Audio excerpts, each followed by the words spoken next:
53 برس کی عمر میں آپ نے مکہ سے مدینہ کی ہجرت فرمائی اور 10 برس آپ نے مدینہ میں قیام فرمایا۔ 11 ہجری میں آپ حج کے لیے تشریف لے گئے اور یہ صورت آئی 11 تاریخ کو 11 حج کے ذوالحج، اذا جاء نصر اللہ والفتح۔ اس میں اشارہ تھا کہ میرے نبی آپ کا مشن مکمل ہو چکا ہے، اب آپ ہمارے پاس آنے کی تیاری فرمائیں۔ 29 محرم سفر، 29 سفر عصر کی نماز کے بعد ایک جنازہ تھا۔ اس جنازے کو پڑھانے کے بعد اس کو دفن کے لیے آپ جنت البقیع تشریف لے گئے۔ وہاں سے واپس ہونے لگے تو سر درد اٹھا اور وہ درد ایک دم بڑھنا شروع ہوا، اور اس دن باری حضرت عائشہ کے گھر کی تھی، تو آپ گھر میں تشریف لاتے لاتے درد کے ساتھ بخار، تیز درد، تیز بخار، اور 14 دن 12 ربیع 29 30 2 دن یہ اور 12 دن اگلے 14 دن آپ نے بیماری دیکھی، مسلسل سر درد اور مسلسل بخار۔ اور روزانہ آپ جب گھر بدلتے، اس وقت 9 بیویاں زندہ تھیں، تو آپ پوچھتے کل کس کی باری ہے، کل کس کی باری ہے؟ جی میمونہ کی ہے۔ اگلا دن کل کس کی باری؟ یہ حفصہ کی ہے۔ کل کس کی باری ہے؟ ام سلمہ کی ہے۔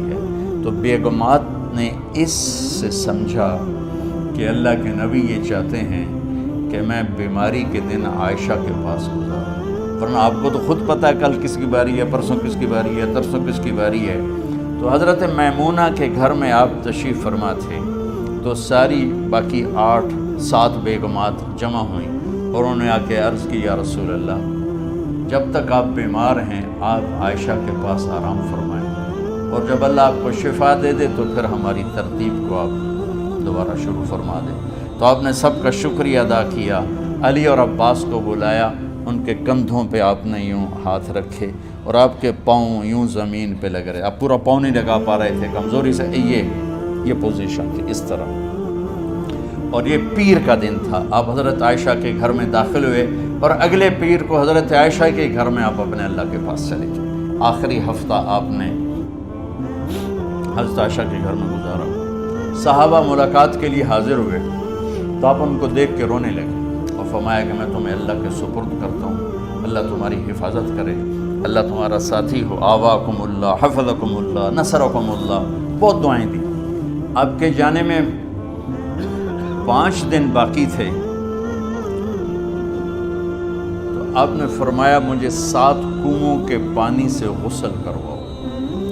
تو 7 کنووں سے پانی لایا گیا مشکیزوں میں بھر کے۔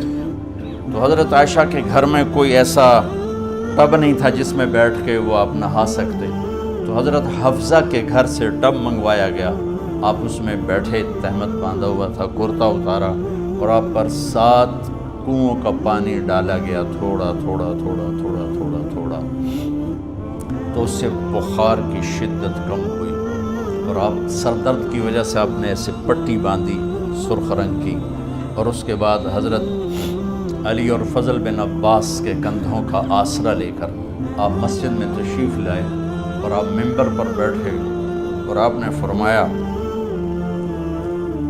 لوگوں میرے جانے کا وقت آ چکا ہے، میں نے کسی پر زیادتی کی ہو، کسی کو تھپڑ مارا ہو، کسی کو چھڑی ماری ہو، کسی کا حق دبایا ہو، تو میں اپنی جان کے ساتھ، مال کے ساتھ حاضر ہوں، مجھ سے یہی بدلہ لے لو، آخرت میں میرے خلاف کوئی دعویٰ نہ کرو، میں آخرت کے حساب کو برداشت نہیں کر سکتا۔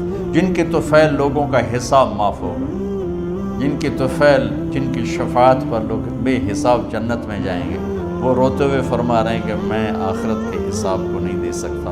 تو سارے صحابہ رونے لگے، لیکن آپ اپنی بات کو دہراتے رہے، کوئی بھی نہیں اٹھا۔ تو آپ نے ظہر کی نماز پڑھائی، ظہر کے بعد پھر ممبر پر آئے اور فرمایا کہ لوگو یہیں مجھ سے حساب کتاب کر لو، آگے نہ کرنا، بتاؤ میں نے کسی کا کوئی حق دینا۔ ایک صحابی کھڑے ہو، یا رسول اللہ آپ نے میرے 3 روپے دینے ہیں، 3 درہم۔ تو آپ نے فرمایا دینے ہوں گے ضرور، پر مجھے یاد نہیں، بتاؤ کہ کس طرح دینے ہیں؟ کہ یا رسول اللہ آپ کے پاس سائل آیا تھا، آپ سے مانگا، آپ کے پاس تھے نہیں، تو آپ نے مجھ سے کہا تیرے پاس کچھ ہیں؟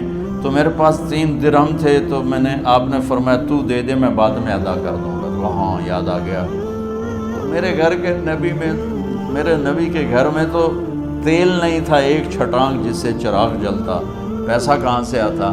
تو آپ کے سامنے آپ کے کزن فضل بن عباس کھڑے تھے، آپ نے فرمایا فضل میرا قرضہ ذمے لیتے ہو؟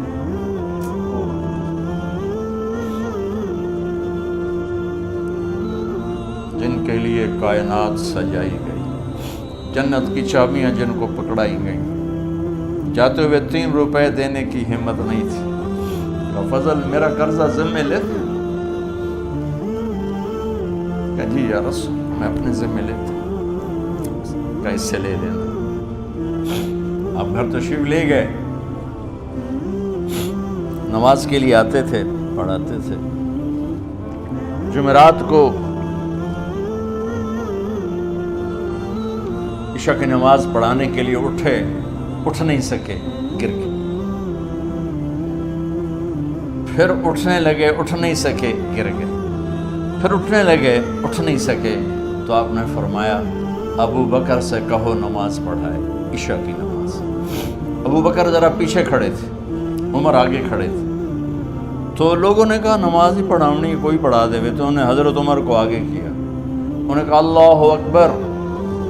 جب حضرت عمر کی تکبیر سنی تو آپ نے اندر سے زور سے فرمایا عمر کو پیچھے کرو، ابو بکر کو آگے کرو، میرے رب کا فرمان ہے میرے مصلی پر ابو بکر کے سوا اور کوئی کھڑا نہیں ہو سکتا۔ جمعرات کی عشاء، جمعہ ہفتہ اتوار کی 15 نمازیں، اور پیر کی فجر کی 16 اور جمعرات والی 17 نمازیں ابو بکر نے پڑھائیں میرے نبی کی موجودگی میں۔ ہفتے کے دن ظہر یا عصر میں آپ علی و فضل بن عباس کے کندھوں پر ہاتھ رکھ کے مسجد میں داخل ہوئے اور ابو بکر نماز پڑھا رہے تھے۔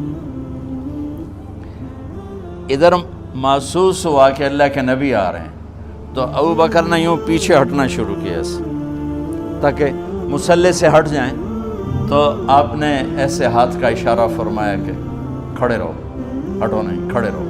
تو وہ پھر آگے مصلی پر آ گئے، تو آپ تشریف لائے اور الٹے ہاتھ ابو بکر کے ساتھ بیٹھ کر آپ نے ظہر یا عصر کی 4 رکعت نماز ابو بکر کی امامت میں ادا فرمائی۔ یہ آپ کی آخری نماز تھی مسجد کے اندر امت کے ساتھ اور تشریف لے کے۔ جمعہ کا دن تھا، جبریل آئے، یا رسول اللہ مجھے اللہ نے بھیجا ہے کہ جاؤ میرے محبوب کا حال پوچھ کے آؤ۔ تو اب درد اور بخار دونوں چیزیں تھیں، سر کا درد بھی ہیوی ویٹ تھا اور بخار بھی، تپش۔ تو آپ نے کہا جبریل تکلیف ہے، تکلیف میں۔ ہفتے کا دن پھر جبریل آئے، یا رسول اللہ مجھے اللہ نے بھیجا ہے کہ جاؤ میرے محبوب کا حال پوچھ کے آؤ۔ پھر آپ نے فرمایا تکلیف میں۔ اتوار کو پھر جبریل آئے، یا رسول اللہ اللہ نے بھیجا ہے کہ جاؤ میرے محبوب کا حال پوچھ کے آؤ۔ 12 ربیع الاول آ گئی، 632 عیسوی اور 11 ہجری، آپ کی طبیعت میں بشاشت آئی۔ تو صحابہ نماز پڑھ رہے تھے، آپ نے دروازہ کھول کے سب کو یوں دیکھا۔ تو حضرت انس فرماتے ہیں ہم سب نماز میں تھے، لیکن جب دروازہ کھلنے کی آواز آئی اور اللہ کے نبی کا چہرہ، تو ہم سب نماز میں یوں ہو گئے، نماز کے اندر ہی سارے اللہ کے نبی کو دیکھنا شروع کر دی، بھول ہی گئے کہ نماز پڑھ رہے ہیں، ایسے گم ہو گیا آپ میں۔ تو آپ نے جلدی سے دروازہ بند فرما دیا۔ یہ آپ کی آخری زیارت تھی اپنی امت کے لیے، اس کے بعد آپ اپنے اللہ کی طرف کا سفر شروع کیا۔ تو اشراق کے بعد آپ نے اپنے بیگمات کو بلایا،